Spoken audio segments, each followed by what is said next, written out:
Confession is not just about admitting the truth. It's about freeing your soul from the weight of deception. Don't miss the next shocking revelation. Hit subscribe to Tears and Truth and turn on notifications. The story begins on a quiet Tuesday evening when curiosity turned into a nightmare. When I first met Sarah, she seemed like the answer to all my problems. I had just moved to Chicago for a new job, and finding an affordable apartment in the city was nearly impossible. Then, I saw her ad, roommate wanted, clean, respectful, and drama-free. Sarah was charming, warm smile, easygoing personality, and most importantly, she paid rent on time. We split the bills, shared meals, and even binge-watched shows together. For the first 2 months, everything was perfect. But then, the little things started adding up. She'd disappear for days without explanation. Her phone would buzz constantly, but she'd ignore it with a nervous laugh. Once, I caught her staring at me from the hallway in the middle of the night, just standing there motionless. When I asked her about it, she brushed it off. I was sleepwalking, she said. That I tried to ignore my growing unease until the night I heard whispers coming from her room. When I knew she was alone, that's when I decided to buy the camera. I told myself I was being paranoid. Maybe Sarah was just a private person. Maybe the whispers were a phone call or a podcast left on. But my gut wouldn't let it go. I bought a small, discreet camera online, one that looked like a USB charger. I placed it on the bookshelf in the living room, angled to cover the common areas. If Sarah was hiding something, I'd know soon enough. The first few days were normal. Sarah went to work, came home, cooked dinner. Nothing suspicious. I started feeling guilty for spying. Maybe I was overreacting. Then, on the third night, I checked the footage before bed, and my blood ran cold. At 2:17 a.m., Sarah walked into the living room, but she wasn't alone. A man in a dark hoodie stood beside her. I hadn't heard anyone come in. They spoke in hushed tones, and then Sarah handed him a thick envelope. He nodded and left as quietly as he'd arrived. Who was he? What was in that envelope? The next morning, I casually asked Sarah if she'd had friends over last night. She froze for half a second before smiling. No, I was asleep all night. Why? She was lying. I needed to dig deeper. I couldn't shake the image of Sarah and that mysterious man from my mind. The way she lied so effortlessly. Had she been doing this the whole time?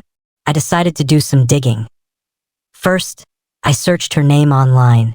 Nothing unusual, just an old Facebook profile with sparse details. Then I tried reverse searching her profile picture. The results made my stomach drop. The photo wasn't hers. It belonged to a woman named Emily Carter, who had gone missing 2 years ago in Oregon.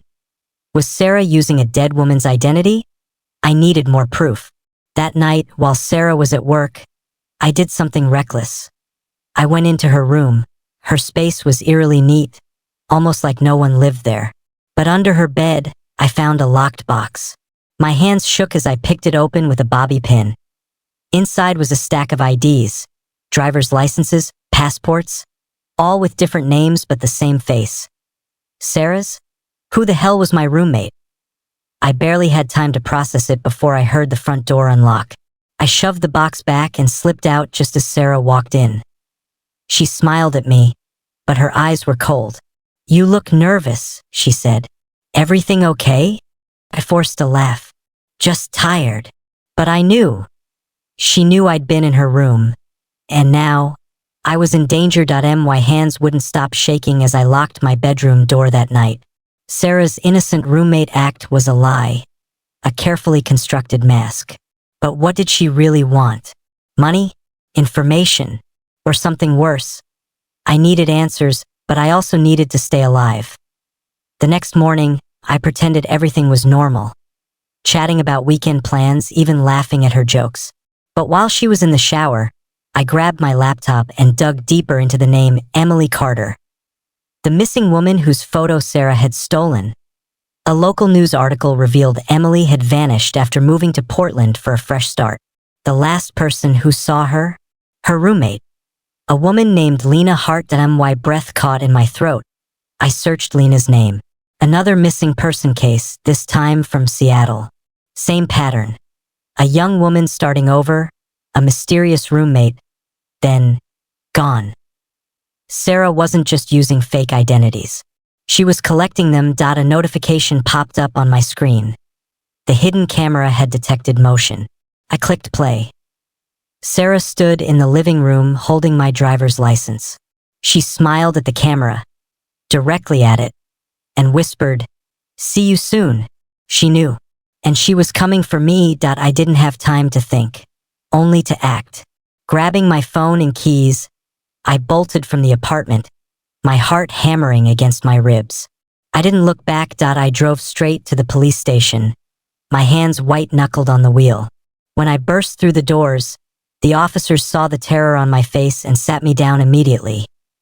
Between gasping breaths, I told them everything: the camera, the fake IDs, the missing women.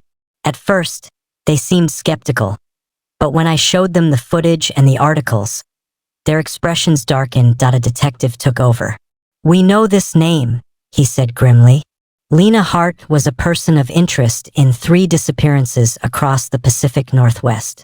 But we never had proof until now. Within hours, they had a warrant. I waited in a safe room while they raided our apartment. Sarah wasn't there, but what they found made my blood freeze. Hidden in the walls were driver's licenses, jewelry, and handwritten notes, trophies from the women she pretended to be. And on the kitchen counter, a single Polaroid at IT was me, sleeping, written on the back, "Soon." Sarah was never caught. The police found her car abandoned at the Canadian border, but she vanished like smoke. I moved cities, changed my name, and still check my locks twice every night. But I'm one of the lucky ones. I got out alive. The detective told me something before I left that still haunts me. People like her don't just disappear. They start over. Somewhere. She's someone else's roommate now. So if your roommate seems too perfect, trust your gut. Because the truth? It's always watching. Did this story chill you to the bone?